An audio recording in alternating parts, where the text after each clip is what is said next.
Hola, ¿qué tal a todos? Jesús Montes de nuevo aquí. En esta ocasión vamos a hablar de ese tema que me tiene flipando desde hace ya varios meses y que no he dejado de mencionarlo en más de uno de los videos anteriores. Esto es Edge Computing. Hoy quiero platicarles de la gran importancia y fuerza que está tomando Edge Computing en estos días y cómo está cambiando la forma en la que vamos a estar creando nuestras aplicaciones web. Ha sido una gran evolución desde aquellos tiempos en los que era un servidor, en otro momento CDNs, también pasando por serverless y ahora Edge Computing. Entonces quiero hablarles en este video sobre qué caraja es Edge Computing, por qué es tan importante, por qué en verdad debes tomarlo en cuenta y cómo es que esto va a beneficiarnos en el desarrollo de aplicaciones en la web. También quiero mostrar algunos ejemplos para que queden más claro los beneficios de esta y no quede solamente en teoría. No quiero hacerles perder más el tiempo, así que comencemos. Para platicar sobre Edge Computing tenemos que hablar sobre cómo comenzamos haciendo aplicaciones. En un inicio pues todo era un solo servidor. En ese servidor teníamos tanto nuestra base de datos, así como también nuestras APIs, así como los archivos CSS, JavaScript, las imágenes, todo estaba en un solo servidor. Entonces, si tú tenías que acceder a esta aplicación desde, vamos a decir, Estados Unidos, esas son personitas, por cierto, pues era sencillo porque todo estaba relativamente cercano a tu ubicación. Pero ¿qué pasaba cuando esa aplicación ahora tenía que ser accedida a través de otros países? Por ejemplo, México. México no está tan lejos de Estados Unidos, así que digamos que la velocidad de la aplicación no variaba demasiado. Sin embargo, cuando empezamos a liberar estas aplicaciones para que fueran accedidas por todo el mundo, por ejemplo, vamos a decir India está muy lejos de, por ejemplo, ese servidor en específico, así que la carga de esta aplicación era muy lenta, porque todos esos archivos y conexiones, etcétera, tenían que viajar toda esta distancia que tenemos acá. Como notarán, esto comenzó a ser un gran problema cuando comenzamos a tomar en cuenta muchos otros países o todo el mundo en general. Así que pasemos a la siguiente evolución en la cual hicimos algunas mejoras usando CDNs. Lo que sucedió fue lo siguiente. Teníamos aún así el servidor en el cual está la base de datos y la API, pero nuestros archivos de imágenes, de por ejemplo CSS, archivos estáticos y especialmente nuestros archivos JavaScript los movimos todos a este CDN. ¿Qué significa esto? Que el CDN se iba a encargar de proveer los archivos estáticos que casi nunca cambian, y ahora bien, esos archivos que están en el CDN se proveían al usuario y a través de la aplicación que ahora está aquí era desde donde se hacían llamadas a la API. La API pues bueno, tenía aquí bastante cerca la base de datos, así que digamos que la comunicación entre estos dos era muy rápida porque no había como que viajar tantísimo entre ambas. Y de esa forma, ahora por ejemplo México ya no tiene que viajar hasta donde estaba el servidor, ahora se podía servir de la información que estaba a través del CDN. Y así es como esto mismo sirvió para que nuevos CDN se pudieran mandar a otras zonas del globo y por ejemplo ahora India no tenía que viajar toda esta distancia para obtener los archivos de imágenes, las CSS, HTML, JavaScript, para abrir la aplicación. Digamos que al menos la aplicación como tal se iba a abrir rápidamente. Ahora lo único que tenía que viajar era el request para obtener la información para llenar de datos esa aplicación. Pero ahora otros países que estaban cerca de este CDN podían servirse de lo mismo. Este cambio en verdad fue un gran paso en la evolución de la web, en el cómo servimos aplicaciones, porque al final de cuentas los bundles que se generan a través de compilar una aplicación en JavaScript, sea React, lo que sea, son archivos estáticos que no van a ser modificados hasta el siguiente deploy probablemente. Entonces aquí jugaba un papel muy importante el configurar adecuadamente las cachés de esos archivos, en qué momento se invalidaban esas cachés y los usuarios podrían tener siempre la última versión o bien mantener la versión cachada de esa aplicación. Fue un gran paso que de hecho actualmente es una forma totalmente válida de trabajar en aplicaciones. Y para esta parte en específico les tengo un ejemplo, espero que quede un poco más claro el cómo funciona el CDN. Para el siguiente ejemplo, subí una imagen a un bucket de S3. Ese bucket va a estar en la región de North Virginia, que es US East 1, y también creé una configuración en CloudFront apuntando a ese mismo bucket de S3, lo cual va a permitir que esta imagen no solamente esté en esa región, sino que también que se distribuya a través de otras partes del mundo, lo que les platicaba aquí.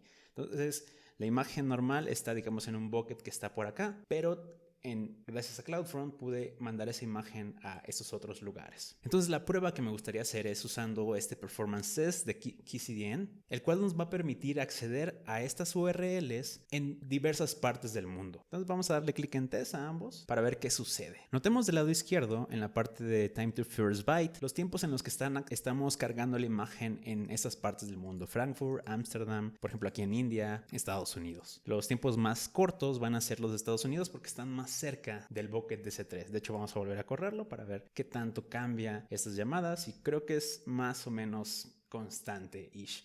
Pero por ejemplo aquí para Singapur o para Bangalore los tiempos son por ejemplo aquí de 1 segundo y aquí casi 1 segundo. Ahora vamos a ver qué pasa en el CDN. Como vemos los tiempos están entre 20 milisegundos, 60 milisegundos como máximo. Y esto es gracias al CDN. Incluso las veces que lo sigamos corriendo ahora, los tiempos van a ser súper pequeños gracias a esta distribución que se hace a través del mundo de archivos estáticos. Esto no pasa cuando la región no se mueve del lugar. Viajar hasta esos archivos es demasiado costoso y en cuanto tiempo, como podemos notar. Me gustaría hacer una nueva prueba para hacer esto un poco más visual. Vamos a abrir una ventana de incógnito y vamos a pegar esta URL.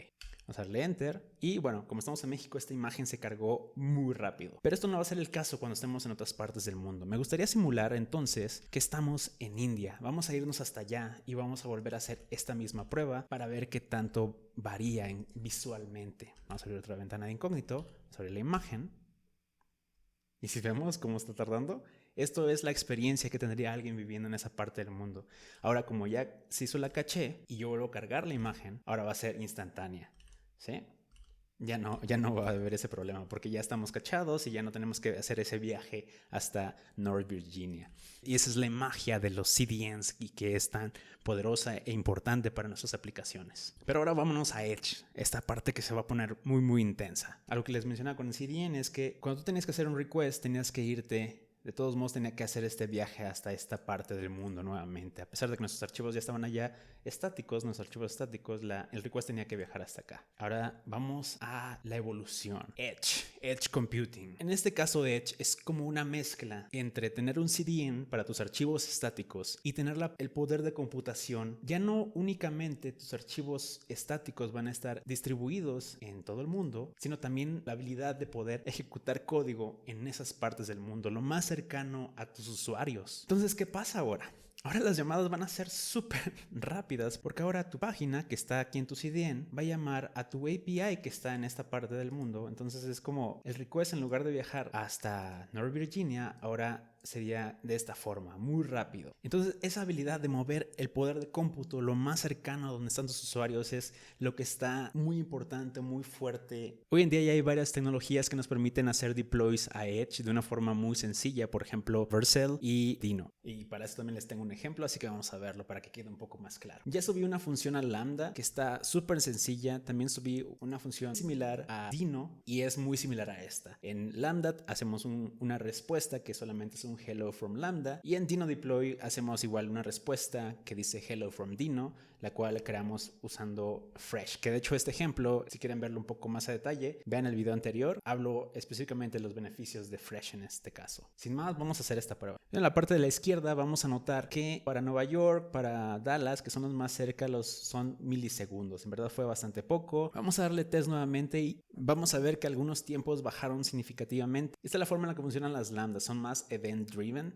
Es decir, cada que tú la ejecutas se va a hacer un aprovisionamiento, voy a llamar, de esta lambda para que pueda ejecutarse. Esto se le llama cold start. Entonces siempre la primera vez que se ejecuta una lambda, si no había nadie más ejecutándola, va a tardar un rato en levantar, pero las próximas veces va a ser mucho más rápido. Ahora vamos a abrir la parte de Dino. Vamos a notar que hay otras instancias que están mucho más lejos, por ejemplo, en el caso de Bangalore en India, que la llamada desde Dino fueron 200 milisegundos. Esto es por lo que mencionábamos. El servidor ahora también está cerca de los usuarios. Vamos a darle nuevamente para ver si hay algunos de esos tiempos cambian. Vamos a notar ahora tiempos muy muy pequeños. Ahora todas las llamadas están en verde, a diferencia de las que tenemos del lado izquierdo, que nunca llegaron a ese punto. Esa es toda la magia e importancia de Edge, mover ese poder de cómputo lo más cercano a los usuarios. Sin embargo, como toda nueva tecnología, como toda muy buena respuesta, va a depender. No siempre Edge va a ser más rápido. Hay algunos trade-offs también cuando se utiliza Edge. Cuando teníamos la parte de CDN únicamente, las llamadas desde la API a la base de datos era muy rápido. Sin embargo, ahora, si hay una aplicación que está en Edge y requiere de un fuerte uso de base de datos, que es seguramente la mayoría de las aplicaciones, vamos a decir que en este caso no habría problema porque la llamada de la API que va a estar viviendo en este lado va a ser únicamente esta distancia. Si nos vamos a esta otra parte del mundo en el que tenemos esta edge, la llamada para hacer el request a la base de datos es toda esta distancia. Pero no solamente es eso, va a suceder lo siguiente. El usuario hace una llamada a la API. La API va a tener que hacer primero un handshake para conectarse a la base de datos. Luego va a haber una respuesta. Sí me pude conectar. Y ahora ve si tengo permisos para acceder a estos recursos que estoy tratando de obtener. Sí tienes permisos. Ok, ahora tráeme los datos. Ok, ahí te van los datos. Entonces es un ir y venir de un espacio mucho más largo, ¿no? Para esos casos en los que sí tienes que hacer uso fuerte de una base de datos, Edge no va a ser tan útil. De hecho, esto es una de las limitaciones que muy claramente lo expone Vercel y seguramente cualquier otra tecnología que use Edge, las bases de datos siempre van a ser un tema. Y si leen estos artículos, te habla de cómo tú debes considerar cuándo sí usar Edge, cuándo no usarlo. También hay algunas limitantes que hay que tomar en cuenta. Justo aquí tenemos una comparación entre Serverless Functions y Edge Functions del mismo Vercel. La función, por ejemplo, aquí puede ser hasta 50 megabytes. En el caso de Edge Functions, pues no es tan grande. Enterprise 4 megas, Pro 2 megas, Hobby 1 mega. Aquí la máxima memoria que puedes tener son 1024 megabytes a comparación de 128 megabytes. Y por ejemplo, en el caso del runtime para serverless, pues puedes usar Node, Go, Ruby, Python. Y por ejemplo, Edge Function solo tienes el Edge Runtime, que el Edge Runtime va a limitarte a que no vas a poder usar todas las APIs que tiene, por ejemplo, Node. Vas a limitarte a únicamente a las web APIs, lo cual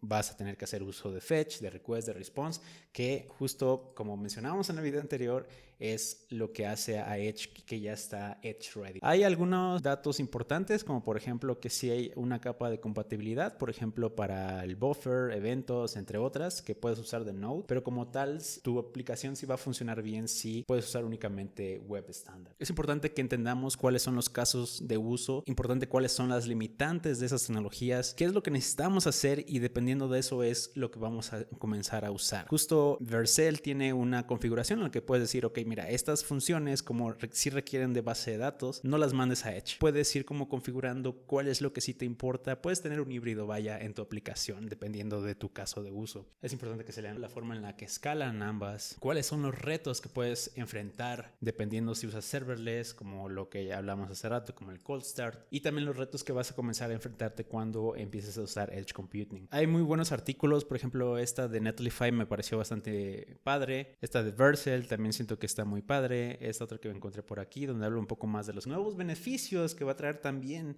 Edge Computing. No solamente todo es limitante, también es importante ver qué es lo que sí se puede hacer adicional de lo que no se puede hacer con serverless, por ejemplo. Pero definitivamente es un tema fascinante. Tengo algunos links que les voy a poner, como ya mencioné, pero específicamente me gustaría que le echaran un ojo a este de Dino, en el cual habla del futuro de la web está en la Edge y un poco de la historia del mismo. Incluso ellos también hacen algunas pruebas como las que hicimos, que de ahí fue la inspiración. Así como este video del buen Farship.io, en el cual habla sobre Edge, también hacen algunas pruebas.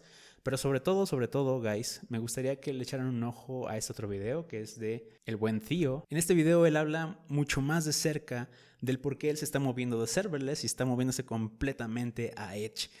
Obviamente su caso de uso es muy particular, pero lo que me gusta de este video es que empieza a hablar justo de los problemas de latencia que van a haber con conexiones a base de datos, aquí por ejemplo con PlanetScale, y la diferencia entre Global Functions contra Regional Functions. También otra parte del video que se me hace como muy interesante es en donde comienza a hablar como de estas diferencias de cómo van a ser los requests dependiendo de dónde esté tu aplicación, si está en Lambda o si está en Edge. Eso me gusta bastante porque por ejemplo aquí para la parte de serverless justo habla del cold start y cómo esto va sumando al tiempo de request, y pues más adelante habla un poco del cómo se mejora con Edge, al menos para su caso de uso, y empieza a poner más ejemplos, incluso al final hace una pequeña demo. Es un tema nuevamente fascinante, muy importante para la web. Definitivamente no es la solución que va a romper con toda la forma de trabajar, pero es una opción más y como ven el poder de esto es impresionante. A mí me tiene flipando, quiero seguir investigando, quiero seguir haciendo pruebas y los invito a hacer lo mismo, porque lo que les platico aquí solamente es una pequeña embarradita de todo lo que hay. Muy emocionantes tiempos. Así que me gustaría dejarlos aquí. Esto fue todo para este video. Espero que haya sido de su agrado y nos vemos en los próximos. Bye.